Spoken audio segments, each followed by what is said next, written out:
Every year around this time, I feel the pressure rise, not just from the calendar or the crowded stores, but from something quieter, an expectation that I should be feeling more than I am. Joy, gratitude, spirit. And for a long time, I believed that was the goal.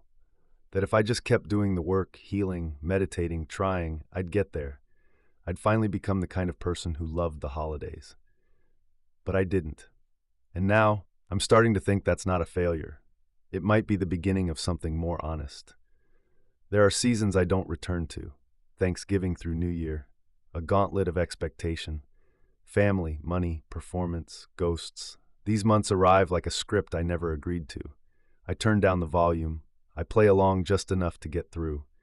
I spent decades trying to fix my resistance, as if the goal of healing was to finally enjoy December, to belong in the glow, to overflow with spirit, to become the kind of person who cries at carols and bakes cookies in wool socks. But what if that was never the point? What if the real rebellion is to stop pretending you want to belong to a system that never made room for your ache? What if you're not broken for feeling grief when others feel joy? What if presence isn't about manufacturing peace, but making space for whatever stirs? There is a difference between not being okay and believing you need to be fixed. I'm not romanticizing sadness. I'm not making a home in the wound, but I am done chasing the spirit like it owes me something. Maybe the real Christmas is not the one that wraps you in warmth, but the one that lets you sit still in the cold and live. I used to believe I'd get there, that healing meant arrival, that if I practiced enough, breathed enough, forgave enough, one year it would all click. I'd wake up and feel it, the joy, the giving, the fullness, the elusive spirit that everyone said would find me once I was whole. They told me it wasn't Christmas until I could feel it in my chest, that if I wasn't smiling, I wasn't doing it right, and I believed them. Even as the weight of years stacked quietly in my body, even as the season replayed like an old wound, divorce, debt, silence across the dinner table, trying to keep the peace when there wasn't any. Mindfulness was supposed to be the cure. So I meditated my way into performance. I breathed like I was auditioning for calm. I did the work, I read the books, I lit the candles and called it healing. But I was still waiting for something to land. Now I think that belief that someday I'd arrive was just another trick, another spiritual hustle dressed in good intentions. And all the while, the season itself was being sold back to us. In ads, in traditions manufactured by marketing teams, in music that tells us what to feel, and movies that wrap every ache in a bow by the final scene. It's not just commercial, it's a false narrative, one that doesn't breed happier people, only quieter, sadder ones who wonder why they can't match the mood. This is where the holidays start to jump the shark. When the story stops reflecting real life and becomes a performance so absurd you either play along or feel like something's wrong with you. And still, we chase it, because the alternative, telling the truth, feels even lonelier, until it doesn't, until it becomes the only thing that actually feels like peace. What I've learned, slowly, painfully, and only after years of pretending, is that performance never brings peace, not the kind that holds. You can string up lights and play the music and pass the potatoes with a smile, but if you're faking your way through it, your body knows. The ache doesn't care how well you hide it.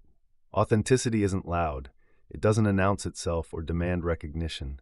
It's quiet, unapologetic. It just is.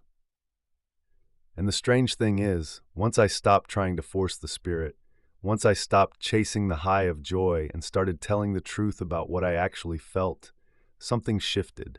Not into bliss, not into perfect peace, but into presence, into a kind of grounded acceptance that didn't need to sparkle to be real. That's when the holidays started to feel, if not good, then honest. And that was better, because from honesty, something like peace can grow. Not the kind sold in commercials, but the kind that doesn't flinch when the past shows up.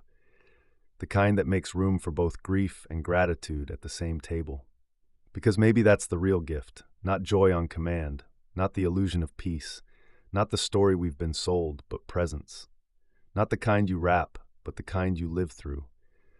The kind that lets you be exactly where you are, even if where you are is uncertain or undone, or still healing. And here's the thing I never expected.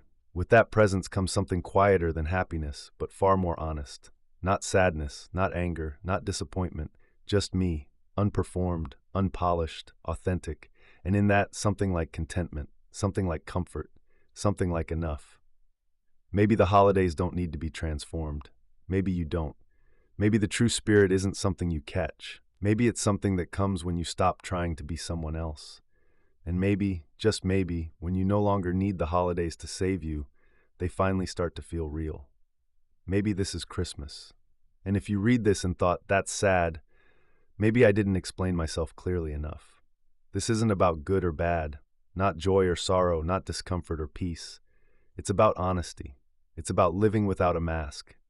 And if that truth unsettles you, maybe it's not because it's wrong, but because it's real. Like what you heard, then subscribe to this channel. You can also find me at justbreathe.ghost.io. Mindfulness reminds us to question everything, because you never know what script you might be running. Always remember to just breathe.